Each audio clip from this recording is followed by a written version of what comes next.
இலங்கையில் அனுரா அவர்களுடைய ஆட்சி பதவி ஏற்ற பின்பு பல விடயங்கள் மர்மமாக இருக்கிறது என்கின்ற குற்றச்சாட்டை தான் பெரும்பாலான எதிர்க்கட்சிகள் எடுத்து வைக்கிறார்கள். இப்பொழுதெல்லாம் இலங்கையில் ஒரு ஒப்பந்தம் நடைபெறுகிறது என்றால் அந்த ஒப்பந்தம் நடைபெறுகிறதா இல்லையா என்கின்ற செய்தி வெளியே தெரிவதில்லை. அது மர்மமாகவே நீடிக்கப்பட்டு கொண்டு இருக்கிறது. அந்த ஒப்பந்தம் எதற்காக போடப்படுகிறது, அந்த ஒப்பந்தத்தில் சொல்லப்பட்டிருக்கக்கூடிய சாராம்சங்கள் என்ன, அது மக்கள் நலன் சார்ந்த ஒப்பந்தமா அல்லது அரசியல்வாதிகள் சார்ந்த ஒப்பந்தமா, தனியார் நிறுவனங்கள் சார்ந்த ஒப்பந்தமா அல்லது பக்கத்து நாட்டோடைய வலிமையான கரங்கள் இலங்கையின் மீது பதிவதற்கான ஒப்பந்தமா? இந்த கேள்விகளுக்கான விடைகள் இந்த ஆட்சியில் இல்லை என்பதுதான் எதிர்க்கட்சிகள் பரவலாக எடுத்து வைத்திருக்கக்கூடிய ஒரு குற்றச்சாட்டு. இந்த குற்றச்சாட்டு உண்மையாக இருக்குமா இல்லையா என்கின்ற எண்ணம் நம் மனதிற்குள் வரலாம். ஆனால் நாம் அதை குறித்து தேடிய பொழுது, அதை குறித்த செய்திகளை பார்த்த பொழுது, இந்த எதிர்க்கட்சிகள் சொல்லக்கூடிய பல விடயங்கள் உண்மையாக இருக்கிறதோ என்கின்ற ஐயப்பாடுகளை எழுப்புகின்றன.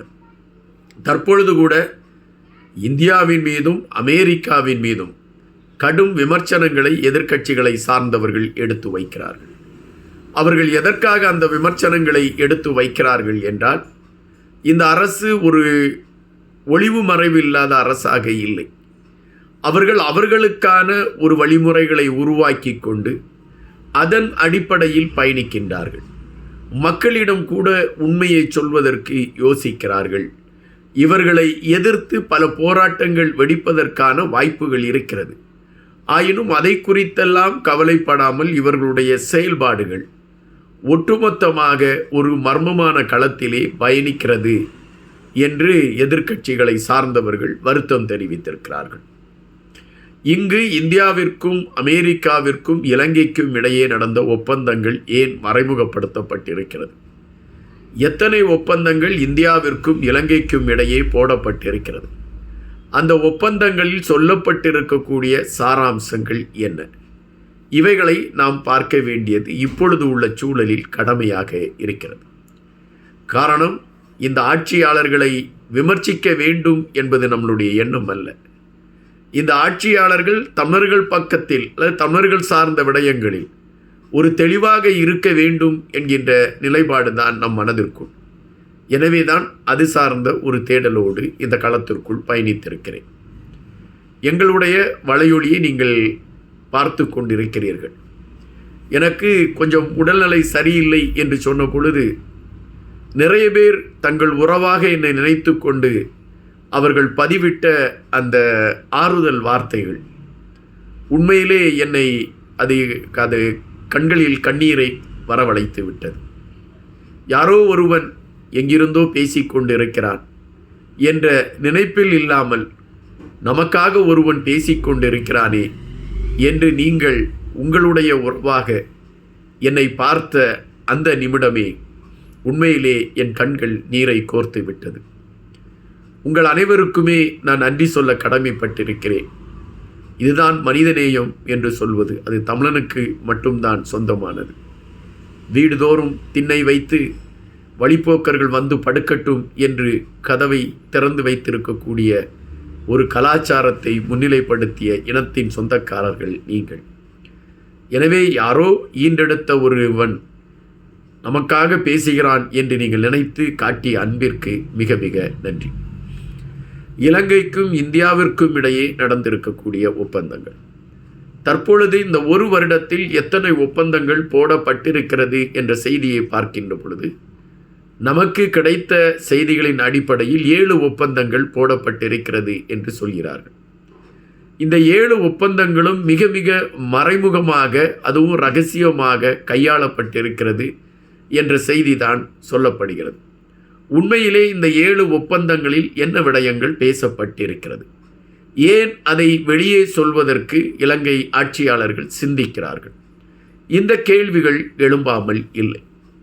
ஒரு 7 ஒப்பந்தங்கள் என்கின்ற பொழுது தகவல் சார்ந்த விடயங்கள், மருத்துவம், அதுபோல பாதுகாப்பு விடயங்கள், அதுபோல பாதுகாப்பு விடயங்களில் வருகின்ற தகவல்களை பரிமாற்றம் செய்யக்கூடிய களங்கள், இப்படி 7 விடயங்களை மையப்படுத்தி ஒரு 7 ஒப்பந்தங்களை போட்டிருக்கிறார்கள் என்பதுதான் அறிந்த வகையில் நமக்கு கிடைத்திருக்கக்கூடிய செய்தி. ஏன் இதை அவர்கள் வெளியே முன்னெடுத்து வைக்கவில்லை என்றால், ஒரு பரபரப்பான குற்றச்சாட்டு வந்துவிடும் என்று நினைக்கின்றார்களா, அல்லது இந்தியாவின் ஆளுகை இலங்கையில் பெருவாரியாக வந்துவிட்டது என்று எதிர்க்கட்சிகள் ஓலம் விட்டுவிடுவார்கள் என்று அஞ்சிவிட்டார்களா என்கின்ற கேள்விகள் எழும்புகின்றன. ஆனால் அதற்கான விடை இப்பொழுது எந்த கோணத்திலும் இல்லை, யாரிடமும் இல்லை, ஆட்சியாளர்களிடமும் இல்லை, எதிர்க்கட்சிகளிடமும் இல்லை. இந்தியாவும் அதை குறித்து வாய் திறக்கவில்லை, ஸ்ரீலங்காவும் அதை குறித்து வாய் திறக்கவில்லை. அப்படி என்றால் இது ஒரு மர்மமான களத்திற்குள் பயணிக்கக்கூடிய ஒரு நிலைமையைத்தான் நாம் பார்க்க முடிகின்றது. இந்த ஒப்பந்தங்கள் எதனை மையப்படுத்தியது என்கின்ற விடயங்கள் கூட தெரியாவிடினாலும் கூட, இந்த ஒப்பந்தங்கள் இலங்கையின் வளர்ச்சிக்கு உதவுமா, அல்லது இந்தியா இலங்கையோடு ஒரு நெருக்கமான பயணத்தை எடுப்பதற்கு உதவுமா என்கின்ற கேள்விகள் எழும்புகின்றன. இன்னொரு புறம் அமெரிக்காவோடு ஏற்படுத்தி கொண்ட ஒப்பந்தங்கள். அமெரிக்காவோடு என்ன ஒப்பந்தங்களை ஏற்படுத்தி கொண்டார்கள், அதில் என்ன விடயங்கள் பேசப்பட்டிருக்கிறது என்கின்ற விடயம் கூட இன்னும் மர்மமாகவே இருக்கிறது. அமெரிக்காவை பொறுத்தமட்டில் அவர்களுக்கு நெடுங்காலமாக திரிகோணமலையை மையப்படுத்திய ஒரு நகர்வு இருக்க வேண்டும் என்று அவர்கள் விரும்புகிறார்கள். இதற்காக பலமுறை முயற்சி செய்திருக்கிறார்கள். அம்மையார் இந்திரா காந்தி காலத்தில் கூட அந்த முயற்சிகள் மேற்கொள்ளப்பட்டது என்கின்ற செய்திகளை நாம் அறிந்திருக்கிறோம்.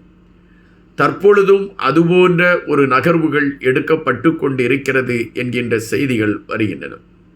ஆனால் அமெரிக்காவோடு இலங்கை செய்து கொண்ட ஒப்பந்தம் என்ன என்கின்ற விடயத்தில் பெரும் மர்மங்கள் நீடித்து கொண்டு இருக்கிறது என்பது மறுப்பதற்கு இல்லாத செய்தி. எதிர்க்கட்சிகளை சார்ந்தவர்கள் ஒருங்கிணைந்து இதனை எதிர்த்து போராடுவதற்கான சூழல் அவர்களிடம் இல்லை. அவர்கள் இப்பொழுது நவம்பர் 21 ஒரு போராட்டத்தை மையப்படுத்திய செய்தியை சொல்லியிருக்கிறார்கள். இது நாங்கள் ஆட்சியாளர்களை அப்புறப்படுத்த வேண்டும் என்பதற்காக நடத்தப்படுகின்ற போராட்டம் இல்லை என்று எடுத்து வைக்கிறார்கள். ஆனால் இந்த போராட்டம் மக்கள் போராட்டமாக இருக்கும் என்று சொல்கிறார்கள். ஆனால் இவர்கள் ஒருங்கிணைந்து இந்த ஆட்சிக்கு எதிராக போராட்டம் நடத்துவார்களா என்றால் அது கேள்விக்குறி என்கிறார்கள். அதுதான் ஆட்சியாளர்களுக்கு பலமாக இருக்கிறது.